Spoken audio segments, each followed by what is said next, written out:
నేను యాక్చువల్లీ ఇక్కడ మన మీద కుట్రలు జరుగుతున్నాయి, కుతంత్రాలు జరుగుతున్నాయి. వేం నరేందర్ రెడ్డి, పొంగులేటి శ్రీనివాస్ రెడ్డి, రెండి వర్గం అంతా కలిసి కుట్రలు చేస్తున్నారు. దీంట్లో కడియం శ్రీహరి భాగస్వాములు, అందరూ వరంగల్ అందరూ భాగస్వాములు అండి. బసవరాజ్ సారయ్య, గుండు సుతారాణి వీళ్ళందరూ భాగస్వాములు. మీరు ఎటువంటి సంకోచం పెట్టుకోకండి. దయచేసి చెప్తున్నాను, కార్యకర్తలను కాపాడుకునే బాధ్యత కొండా దంపతులది, కొండ కుటుంబాన్ని.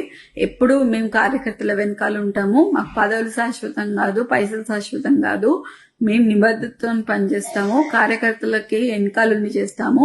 మీరు దయచేసి మీ మనోధైర్యాన్ని కోల్పోకుండా మాకు మనోధైర్యాన్ని ఇవ్వాలని మనస్ఫూర్తిగా కోరుకుంటున్నాను. నేను మళ్ళీ లైవ్ లోకి వస్తానండి. ఇక్కడ చాలా అల్లరిగా ఉంది. చుట్టూ మొత్తం పోలీసుల ప్రహారీలో నేను ఉన్నాను. నేను ఇంట్లో ఒక్కదాన్నే ఉన్నాను. ఇప్పుడు అమ్మ కూడా లేదు, నాన్న లేడు, ఇక్కడ అమ్మ లేదు. నేను ఒక్కదాన్నే ఇంత పెద్ద ఇంట్లో ఒక పోలీసుల ప్రహారీ మధ్యలో ఉన్నాను. మేమేం తప్పు చేశామనేది కూడా తెలియట్లేదు. అసలు ఇంత కక్ష కట్టి బీసీ లీడర్లని మమ్మల్ని ఎందుకు ఇలా చేస్తున్నారు అనేది తెలియట్లేదు. మేం ఫైటర్స్, మీ అందరికీ తెలుసు. నేను ఎట్లాంటి ఫైటర్నో మీ అందరికీ తెలుసు. నేను ఈ సిచ్యువేషన్ ని డెఫినెట్లీ ఫైట్ చేస్తా. ఎందుకంటే చిన్నప్పటి నుంచి నేను ఫైట్ చేసి ఉన్నా. ఇవాళ కూడా నేను ఫైట్ చేస్తా.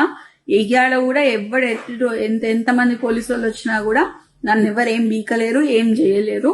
నేను ఇక్కడనే ఉంటా. ఎవరైనా నన్ను తీసుకపోతే మాత్రం మీరు దయచేసి దాన్ని ఖండించాలని, తీవ్రంగా ఖండించాలని నేను కోరుకుంటున్నా. తప్పితే ఇంకా అట్లాంటిది ఏం లేదు.